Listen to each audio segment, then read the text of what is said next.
Hey everyone, and welcome to this deep dive where we're going global. Yeah. I mean, really global. We've got reports from everywhere. Seriously, all over the place. It's amazing, isn't it? Some are in Portuguese, some are in English. It's like a real mix, you know? Yeah, a real mix. But what connects all of it is this feeling that the world is kind of on edge. Right now. It really is. And there are these multiple hot spots all flaring up at the same time. It's hard to ignore. Yeah, what's really striking is how interconnected it all seems to be. Right. We're not just talking about like isolated incidents or anything. No. It feels like a domino effect. Oh, yeah. One event just setting off another one and another one across continents. Exactly. Like someone hit the fast forward button on global tensions. Totally. So we've got the Ukraine war escalating. Obviously, China's making some pretty aggressive moves around Taiwan. Then North Korea's ramping up all this military rhetoric. Yeah. And even Trump, former President Trump, is throwing some pretty unconventional ideas into the mix as well. Yeah. And all this is happening while there's this sense that the U.S. might be shifting its global strategy. Yeah. Which, let's be honest, has huge implications for everybody, even you listening right now. Yeah, for everyone. So buckle up, because we're going to try and break down these complex situations and try to figure out what it all means. I think a good place to start would be with what's happening in Ukraine. Okay. I mean, you're seeing this terrifying new development in the war. Russia's really ramped up their attacks. Yeah. But they're not focusing on the daytime so much anymore. They're sending these swarms of drones and missiles, but they're doing it at night, under the cover of night. Oh, wow. They're hitting Kyiv, and they're targeting key infrastructure. Yeah. And they're doing it on a scale we just haven't seen before. Yeah, we're talking about a record number of drones used in just one night. Crazy. 267 to be exact. Yeah, 267. And those are just the ones that we know about. Yeah. It doesn't feel random at all. No. It feels very strategic. It does, doesn't it? Almost like they're trying to wear down Ukraine's defenses, but at the same time, terrorize the population. It makes you think, what's Russia's endgame here? Yeah. Are they getting desperate? Have they changed their strategy? Yeah. Or is this maybe a prelude to something even bigger? Right. Maybe a much larger offensive that they're planning. Oh, wow. It's hard to know. And it's having such a devastating impact on the ground. I mean, regardless of their reasoning. Yeah, of course. We're seeing reports of civilian casualties. And even though Ukraine is managing to shoot down a lot of these drones, Yeah, they are. the human cost is just, it's heartbreaking. Yeah. It's a stark reminder that this war is far from over. Yeah, And the stakes are getting higher all the time. absolutely. And it's not just the attacks themselves that are concerning. Yeah. We're also seeing this potentially game-changing development happening. But it's on the economic and political front this time. There are these reports of this unusual deal that's being made between the U.S. and Ukraine. And this could have major ramifications for the war and how all the key players relate to each other. You're talking about that mineral deal, right? Yeah. That kind of came out of left field. It did. It really did. Yeah. Especially with everything else that's going on. Yeah. The U.S. is thinking about this massive investment. Yeah. But it's in exchange for access to Ukrainian minerals, oil and gas. Wow. And this comes right after Trump. Former President Trump, yeah. Yeah, demands that Ukraine pay back billions in aid. Yeah. So It's interesting timing. it is very interesting. The thing that concerns me is this deal doesn't seem to include any security guarantees for Ukraine. That's true. What are both sides really getting out of this? Yeah, you have to wonder, is this just economics? Right. Or is there a deeper geopolitical strategy at work? Yeah. And what does this mean for the balance of power between the U.S., Ukraine, and Russia in the long run? Yeah. It's a complicated situation. It really is. There are a lot of unknowns. Yeah. And it's definitely something we're going to keep a close eye on. Speaking of complicated situations with lots of unknowns, let's shift our focus to another potential flashpoint. Taiwan. Yeah. Things have been heating up there recently, with China conducting some pretty aggressive military drills just off Taiwan's coast. Yeah. These weren't just routine exercises either. No. We're talking about a significant deployment of aircraft and warships. Wow. And they were really close to major Taiwanese ports and air bases. Right. That was definitely a deliberate choice. Yeah. Taipei called these actions provocative and dangerous. And they're not wrong. And to add to the tension, there's this incident with the severed undersea communication cables near Taiwan. Oh, yeah. It's a little too close for comfort to the cable disruptions that we saw in the Baltic Sea after Russia invaded Ukraine. Right. A Chinese-linked vessel was even detained in connection with those severed cables. It's like a whole other layer of intrigue to an already tense situation. The parallels are definitely striking. Yeah. And it just makes everyone speculate even more about China's real intentions. Exactly. Are these drills just a show of force Right. meant to intimidate Taiwan? Yeah. Are they testing Taiwan's defenses, probing for weaknesses? Or are they maybe laying the groundwork for something much more serious, something that could have major repercussions for the whole region? Right. Those are the questions that everyone is asking. Yeah. And the answers could have global implications. You really could. Yeah. Feels like the world's holding its breath, Right. wondering what China is going to do next. But they're not the only ones causing concern. Right. Remember we were talking about North Korea? Oh, yeah. North Korea. It seems they've been busy, too. Oh, yeah. Kim Jong-un's been making headlines, Yeah. calling for a stronger, more modern army. He's been going around to these military academies, talking about being ready for war, Right. projecting this image of a nation preparing for conflict. Yeah. Not exactly comforting, is it? Not really. And it's especially unnerving given those reports we saw about North Korean troops being sent to help out in Russia's war in Ukraine. It is a little strange. Because they're trying to expand their influence, Yeah. beyond just the Korean peninsula. Get involved in global conflicts. Maybe even learn some new tricks about modern warfare while they're at it. Yeah, it's a dangerous game they're playing. Yeah. Raises a lot of questions. It really does. What are they hoping to achieve in the long run? Right. Trying to position themselves as like a major player on the world stage? Yeah. And what does all this mean for stability in the region? Especially in East Asia, which is already like a powder keg. Oh, yeah. So many tensions there. It's enough to make your head spin, honestly. But speaking of making headlines, we can't forget about former President Trump. Oh, right. We were talking about unconventional ideas earlier. Yeah. Well, he's back with another one. What's he done now? This time it involves Gaza and AI, a lot of AI. Oh, yeah. The Riviera of the Middle East plan. That's the one. It's sparked quite a lot of conversation. That's putting it mildly. Yeah, maybe. He released this AI-generated video I saw it. showing a futuristic Gaza, Right. complete with skyscrapers, luxury resorts, and wait for it, a giant statue of himself. Of course, a giant statue of himself. It also seems to suggest removing the current population, Yeah. which hasn't exactly been met with open arms. I can imagine. The plan's been accused of ethnic cleansing. Right. It raises serious ethical concerns. And there's even been backlash from some of his own supporters. Oh, wow. It's a bold vision, I'll give him that. Yeah. But the feasibility, the impact on the region, the ethical considerations, it all needs to be carefully examined before we even begin to think about whether this is realistic or just another publicity stunt. It's definitely a lot to unpack. But you know what? What? All of these events, Mm-hmm. from the escalating conflicts to the unconventional proposals, they all seem to be happening with this backdrop Okay. of a potential shift in U.S. global strategy. That's a crucial point. Yeah. The Financial Times, a pretty respected publication, even they're sounding the alarm. Really? They're calling it out. What do you mean? What they see is a dangerous U.S. retreat from global leadership. Wow. They're pointing to some specific moves that have them worried. Like what? Well, they're talking about a perceived disengagement from European security, controversial dealings with Russia, demands for economic concessions from allies. It's a pretty stark assessment. And it all ties back to everything we've been talking about. Yeah. Ukraine, Taiwan, North Korea. Mm-hmm. If the U.S. is really stepping back, who fills that void? Right. What happens to global stability? Yeah. What about the alliances that have kept the world relatively peaceful for decades? It does make you wonder. It's like we're entering uncharted territory Yeah. and nobody knows what the map looks like anymore. And that uncertainty, Yeah. that feeling that the old rules don't apply anymore. Right. That's what's driving a lot of the anxiety we're seeing. Oh, totally. It's not just about these specific conflicts or proposals. No.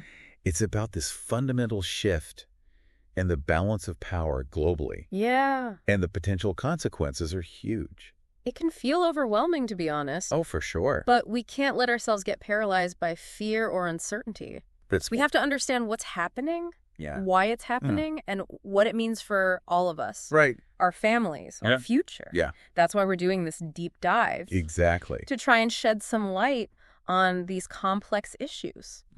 Help you make sense of the chaos. Yeah. And empower you to be a more informed and engaged citizen. That's a great way to put it. Because at the end of the day, Yeah. we're not just talking about abstract geopolitical concepts or anything. No. We're talking about real lives. Yes. Real people being affected by these events every single day. We owe it to ourselves and to each other to stay informed, to stay engaged, and try to make a difference. I agree. And one of the things that often gets lost in all this talk of geopolitics and global strategies is the human element. Yeah, you're right. You can't forget about the real-world consequences of all these decisions. No. The people whose lives are being turned upside down. Right. The communities that are being torn apart. You're absolutely right. Yeah. In Ukraine, we're seeing the devastating impact of the war on civilians. Yeah. Homes destroyed, families displaced, lives lost. That's awful. And the escalation of drone and missile attacks. Right. It just adds to the suffering, the fear, the uncertainty. And even in places where there isn't actual fighting happening, like Taiwan, all those heightened tensions, the military drills, Yeah, it creates this atmosphere of anxiety and dread. for sure. People are living with this constant threat of escalation. Yeah. The possibility that everything they know could be shattered in an instant. It's a heavy weight to carry. It Yeah. really is. It is. It's a reminder that these events aren't just happening on a map or a news screen. Right. They're happening in people's homes, Yeah. their neighborhoods, their daily lives. And then there's this situation in Gaza, Right. where the potential consequences of Trump's plan are almost too difficult to even think about. Yeah. The idea of displacing millions of people, uprooting their lives like that, Yeah. it raises these ethical questions that we just can't ignore. Absolutely. It's a stark reminder that we can't just focus on the political or economic calculations. Yeah. We have to consider the human impact, Yeah. the real and often devastating consequences for people and communities. It's a sobering thought, but it's one we need to grapple with if we want to build a more just and compassionate world. I agree. And it brings us back to that question of U.S. leadership, Yeah.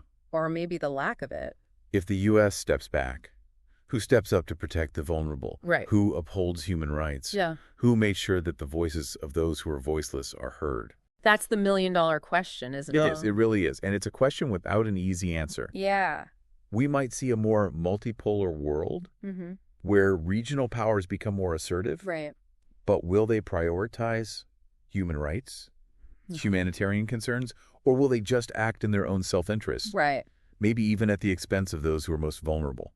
That's a scary thought. It is. It's a possibility we need to consider. Yeah. It reminds us that we can't just sit back and wait for someone else to fix things. Oh, no, we can't. We all have a role to play in shaping the future, in advocating for a world where human dignity and compassion are at the forefront. You're absolutely right. Right. We can't just be passive observers. No, We need to be active participants in shaping the world we want to live in. I agree. And that starts with understanding the complexities, the challenges, the potential consequences of these events. It's about recognizing that these aren't just abstract geopolitical issues happening in some far-off corner of the world. They're interconnected. Yeah. They're impacting our lives in countless ways, and they demand our attention, our Yeah. critical thinking, our engagement. And that's what we're trying to do here on the Deep Dive, Right. to give you the information and insights you need Yeah. to navigate this complex and rapidly changing world. Because knowledge is power. Right, exactly. Yeah. The more we understand, Yeah. the better equipped we are to make a difference. We've talked about the conflicts, the proposals, the shifting power. But let's zoom out for a second. Okay. What does it all mean for the future? Yeah. What kind of world are we moving towards? Well, it's pretty clear that we're in a transition, Yeah. a period of huge change in the global order. Yeah. You know, the old certainties, Right. the alliances, the institutions that have been around for decades, Right. they're being tested, challenged, Yeah. and sometimes they're even crumbling. So if the old order is fading, Right. what's taking its place? Yeah. What will this new world order look like? It's tough to say for sure. But there are clues, you know, in the trends that we're seeing. Okay. The rise of regional powers, the growing influence of technology, the erosion of trust in traditional institutions. Right. These are all forces shaping the future. You mentioned regional powers. Yeah. Do you think we're heading towards a world where blocs like the EU or ASEAN have a bigger role, maybe even challenging those global superpowers? It's definitely possible. Yeah. We might see those regional blocs become more assertive, Okay. forging their own paths, forming new alliances, competing for influence globally. Right. It's a more fragmented world, a multipolar world, where power is spread out more and the old pecking order isn't a sure thing anymore. And what about non-state actors? Oh, yeah. Corporations, NGOs, Right. they seem to be getting more powerful too. They are. They really are. Sometimes even rivaling actual countries in terms of power and reach. Absolutely. The lines are getting blurry Yeah. between those traditional nation states and these other players. We're seeing corporations with huge economic and even political clout, shaping global markets, influencing policy decisions. Right. Sometimes even operating so independently that it challenges the idea of what a country even is. And NGOs are more active too. Totally. Shaping global agendas, holding the powerful accountable, filling the gaps when governments can't or won't. Exactly. It's a much more complex and interconnected landscape than we've ever seen before. Yeah. With all these different actors fighting for influence and shaping what happens. So this new world order, Yeah. this multipolar interconnected world, it sounds both exciting and a little terrifying. Yes, doesn't it? What are some of the biggest risks we face in this uncharted territory? Well, I think one of the most pressing is the potential for conflict and instability. Right. As power gets more spread out, the old ways of keeping things stable, of resolving arguments, Yeah. might not work as well. We're already seeing that, right? Yeah, I think so. The war in Ukraine, the tension around Taiwan, North Korea getting more assertive. It feels like the world's becoming a more volatile and unpredictable place. It does. And the rise of nationalism and populism makes things even more complicated. How so? Well, these movements feed on fear and division, Yeah. undermining global cooperation, making it even harder to address these challenges we all share. Right. And we can't forget about those huge threats we face. Of course. Like climate change and pandemics. Yeah, Those are global problems that need global solutions. exactly. It's tough to imagine how we can tackle those in a world that's becoming more fragmented and inward-looking. It's a tough one. It really is. It's a lot to deal with. It is. But even amidst all those risks, there are opportunities too. Okay. A multipolar world could actually lead to more diverse perspectives and approaches to solving problems. Instead of one dominant power calling all the shots, Right. we could see a more collaborative approach Okay. where different actors bring their own strengths and ideas to the table. That makes sense. And a more interconnected world also means more opportunities for economic and cultural exchange, Of course. which can help people understand each other better, build bridges, create new ways to cooperate. Absolutely. So it's not all doom and gloom. No. There's potential for positive change, even with all the uncertainty. But to get to that potential, we need to be proactive, right? Totally. Yeah. We need to be engaged, Yeah. willing to embrace new ways of thinking and working together. We can't just cling to the old ways of doing things. No, we can't. This new world order needs a new kind of leadership, a new type of diplomacy, a new kind of global citizenship. So we've explored the risks, the opportunities of this new world order. Yeah. What about our listeners? What can they do as individuals to navigate this and make the future better? Yeah, it can feel overwhelming. Totally. Like one person can't really make a difference. Right. But that's just not true. Okay. Every action, every choice, every voice matters. I like that. The first step is to stay informed and engaged. Don't just accept the headlines. Right. Dig a little deeper.